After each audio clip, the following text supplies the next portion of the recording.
So, emas sudah turun ke level 3207 tapi kemudian rebound ke 3253. Kira-kira apakah ini kesempatan untuk kembali naik atau justru akan menjadikan alasan lain untuk melakukan penjualan? Ini dia ulasannya. Ya, seperti biasa teman-teman, terlihat di sini US dollar mengalami kenaikan, rebound persis dengan apa yang kita perkirakan, persis yang kita inginkan dan juga perkirakan dari sejak minggu lalu ya. Kalau tidak salah kita bicara tentang wave keempat dan itu ternyata menyasar ke 38,2% seperti yang terlihat di sini teman-teman.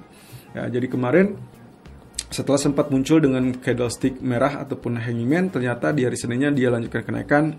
Kabar bagus dari China ataupun Amerika kaitannya dengan tarif yang akan dipangkas kedua pihak, dan harusnya itu akan menjadi sinyal positif untuk US dollar tentunya. Nah, cuman pertanyaannya adalah apakah ini akan menjadikan dia lanjut naik sehingga akhirnya membatalkan skema yang kita perkirakan untuk terjadinya penurunan lanjutan. Ya, bisa iya, bisa tidak ya, tapi saya rasa untuk hari ini, kalaupun misalkan terkait dengan kabar positif dari Amerika dan China, saya rasa kita tunda sementara karena nanti malam kita akan ada data CPI. Jadi, baik itu untuk kenaikan ataupun penurunan, untuk US dollar tentunya itu masih bisa terjadi terkait dengan data ekonomi. Berarti emas pun ada kemungkinan untuk mengalami kenaikan atau berbalik turun ya. Nah, satu sisi kalau kita singgung dengan grafik US Treasury-nya, jelas dia mulai kenaikan persis dengan yang kita perkirakan. Berarti balik lagi nih teman-teman, kalau kita pertimbangkan dari skema yang sebelumnya memang kita harapkan ada wave ABC gitu ya, dimana ABC ini berarti kan kita bicara tentang kemungkinan pembalikan ya. Jadi istilahnya dari sejak penurunan 1, 2, 3, 4, 5, kemudian kita perkirakan ini adalah kenaikan untuk A seperti ini, lalu kemudian ini B, dan akhirnya kita bicara tentang C ya. Ini sudah dari 1 minggu terakhir secara intens kita sempat menyinggung ini.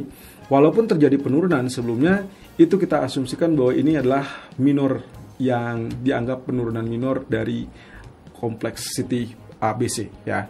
Jadi untuk saat ini dia sedang berjalan di alur wave C yang besar. Ya, jadi kalau ini hanya sekedar perhitungannya, tapi juga cukup mantap ya. Berarti kita bicara tentang kemungkinan 1 atau 2 hari ke depan. Nah, cuman lagi-lagi data inflasi nanti malam bisa saja menggagalkan ini. Oke, untuk sementara waktu kalau kita bicara tentang apa sih yang akan terjadi minggu ini, berhubung nanti data CPI juga termasuk salah satu yang penting selain tentunya pidato Powell. Coba lihat, minggu ini dibuka dengan gap up. Kemudian juga dia dorong naik, tapi kita masih punya PR. PR-nya di mana? PR-nya adalah area high dari candle merah ini, dan saat ini bisa dibilang sedang diuji, dan kalau itu tembus berarti dia akan lanjut dengan next resistance. Resistannya ada di sini. Nah, ini dua hal yang cukup penting untuk minggu ini untuk diperhatikan teman-teman, 4,5 dan 4,6%.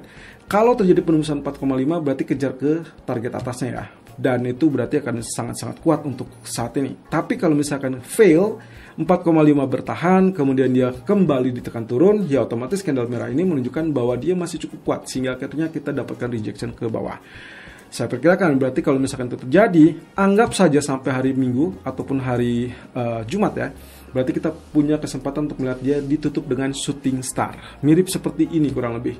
Nah, ini candle shooting star, Anda bisa lihat tail atasnya cukup panjang, ada real body pendek seperti itu ya. Itu kalau misalkan ada rejection di zona atas. Kemudian juga dengan US dollar, posisinya juga bisa dibilang menguntungkan, tapi lagi-lagi punya PR. PR-nya jelas di sini dia sedang menguji areal tengah dari candlestick merah yang ini. Lalu kemudian nantinya kalau itu bertahan ya, berarti kita punya PR juga resisten berikutnya. Berarti ada 2 resisten yang di situ, sehingga akhirnya kita punya peluang antara naik ataupun turun tergantung dari data ekonomi. Oke, berarti skip terlebih dulu. Kalau misalkan begitu data CPI nanti malah berpengaruh, maka yang harusnya kita perhatikan versus dolar, kalau dolarnya berbalik melemah, maka kita akan bicara tentang kemungkinan yang paling bagus adalah pound sterling tentunya akan mengalami rebound ya. Coba kita lihat dulu dari grafik daily-nya. Kita sudah sempat singgung ini dalam 1 minggu terakhir, ada kecurigaan terkait dengan terbentuknya pola yang disebut dengan head and shoulder. Ya, bagian tengah ini paling tinggi, kemudian paling kirinya adalah left shoulder, kemudian ini right shoulder. Ternyata dia sudah tembus di bawah 1.3250-an. Kemarin atau di hari Kamis ya, kalau tidak salah, kita sempat lihat dia balik atas gitu, tapi ternyata berbalik turun lagi di hari Senin, dan kita simpulkan bahwa ini sudah tembus ya, resmi completely tembus di bawah neckline. Berarti kalau begitu targetnya adalah sesuai dengan ketinggian dari head. Ya, kalau misalkan saya ukur secara kasar, kurang lebih akan ada area di bawah 1.3100 atau lebih tepatnya di atas 3060 ya. Jadi kita akan lihat di sini dalam 1-2 hari ke depan mungkin saja dia akan berbalik dan sampai ke target tersebut, atau justru akan kembali naik di atas 1.3250-an. Normalnya gimana? Normalnya menurut saya justru yang akan terjadi adalah bagian ke bawah. Apalagi misalkan kita lihat dari data unemployment rate kelihatannya nggak terlalu berpengaruh ya, tapi data GDP di hari Kamis kemungkinan akan berpengaruh. Jadi untuk hari ini saya simpulkan bahwa kelihatannya kita masih tetap dalam fase tekanan turun untuk pound sterling karena dolar dianggap masih menguat, kecuali nanti malam kalau ada pembalikan. Ini kaitannya dengan data CPI Amerika. Berarti kita lihat di sini. Kalau saya asumsikan ini kemarin adalah sebagai resisten, kemudian dia sudah tembus di situ, berarti wajar pull up untuk menguji dan akhirnya dia turun. Jadi up untuk turun kembali, up untuk sell kembali, dan itu sangat potensial untuk hari ini. Sebaliknya, kalau kita bicara tentang kemungkinan dia berbalik naik, maka kita punya trigger yaitu 1.3270-an atau 1.3320-an. Selama dia tidak tembus di atas ini, maka kesimpulan akhirnya adalah tetap dia turun. Tapi kalau dia tembus di atas, maka kesimpulan akhirnya dia punya kesempatan untuk rebound. Dan Anda boleh switch strategi hanya jika terjadi penembusan di atas 1.3300 ataupun 3270. Selama tidak tembus, Anda tetap sell. Crude oil nasibnya juga sama, mengalami dorongan yang sangat positif dari kabar Amerika dan Cina. Tapi kita lihat ya, kondisi dari grafik daily, candlestick-nya agak mencurigakan dengan posisi ada rejection di atas. Kalau Anda ingat, setiap saya bicara tentang kenaikan, saya juga warning terkait dengan level 63 dan 64. Dan setiap dia naik, entah kenapa dia gagal untuk lanjutkan kenaikan. Walaupun kita punya peluang sebetulnya untuk melihat ini case-nya bisa saja terjadi namanya double bottom. Tapi ingat, double bottom baru akan confirm kalau dia tembus neckline. Dan neckline untuk saat ini ada di level 6465. Kalau tidak tembus, Anda tahu itu adalah kesempatan yang bagus untuk kembali sell. Anda perkirakan berarti dia akan seperti ini, dan berarti secara keseluruhan kita sedang berada dalam fase bearish rectangle secara umum. Tapi bisa saja saya salah. Kalau misalkan ternyata yang terjadilah penembusan di atas 64 atau bahkan 65, maka Anda sebaiknya tetap buy. Nah, untuk sementara jangka pendeknya seperti ini.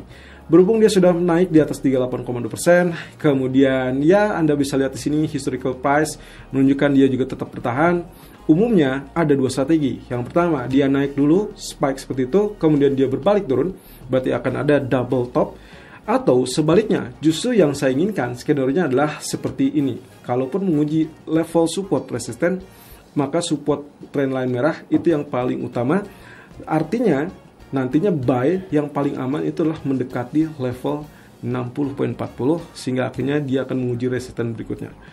Terlepas nantinya di sini akan rejection lagi di bagian atas, tapi yang penting adalah skenario-nya pullback ataupun retest support, baru kemudian dia akan mulai kenaikan. Jadi untuk hari ini saya incar buy terlebih dulu, kecuali terjadi penurunan di bawah 60.00 atau 59.50. Anda sebaiknya switch strategi menjadi sell. Dan emas, kalau kita perhatikan dari grafik H1, kesimpulan saya adalah kemarin juga kita sudah sempat singgung kaitannya dengan ini posisi dari gap yang belum ditutup. Belum tentu ditutup dalam waktu dekat, tapi juga bisa ditutup dengan waktu dekat juga. Jadi tergantung pembius ataupun ya pencetusnya ya. Kalau kita bicara tentang pendorong, berarti kita butuh data ekonomi. Oke, berarti juga kalau misalkan kemarin kita sempat lihat dari trend channel yang ini, berarti ini juga dengan cara yang sama teman-teman. Posisinya seperti demikian. Saya hitung 1, 2, 3, 4, 5. Berarti yang saat ini terjadi, kalau misalkan Anda simak dengan detail dan baik-baik, maka sebetulnya dia terjadi penahanan di zona support historical. Dan itulah sebabnya kalau kita pertimbangkan untuk hari ini, saya lebih antusias untuk melakukan buy dengan asumsi bahwa ini sedang terjadi wave ABC. Jadi kalau kemarin atau ya sepanjang 1 minggu terakhir adalah 1, 2, 3, 4, 5, maka yang terjadi saat ini itu adalah A, B, C. Dan tadi pagi tergelincir sampai 3215 itu adalah sebagai bagian dari correction wave B. Nah, berarti kita sedang berjalan di media wave C. Yang harapannya sebetulnya 3260 atau 3277. Nah, Anda perlu hati-hati kalau misalkan sampai nanti malam, katakanlah sampai data CPI tersebut ternyata dia tidak bergerak di atas level ini, maka Anda persiapkan untuk exit dari posisi buy, lalu kemudian tunggu sampai data CPI keluar. Kalau ternyata datanya lebih tinggi secara mengejutkan, Anda boleh mulai sell kembali. Tapi sebaliknya, kalau data tersebut justru menunjukkan angka yang relatif lebih rendah, maka itu adalah kabar bagus, karena itu berarti dia akan kembali tembus dan naik sampai ke level mungkin secara bertahap. Kita bicara tentang 3277 ataupun bahkan 3290-an atau mungkin 3300 dalam waktu dekat. Tapi untuk saat ini saya perkirakan mungkin kita akan mentok di 3270-an terlebih dulu.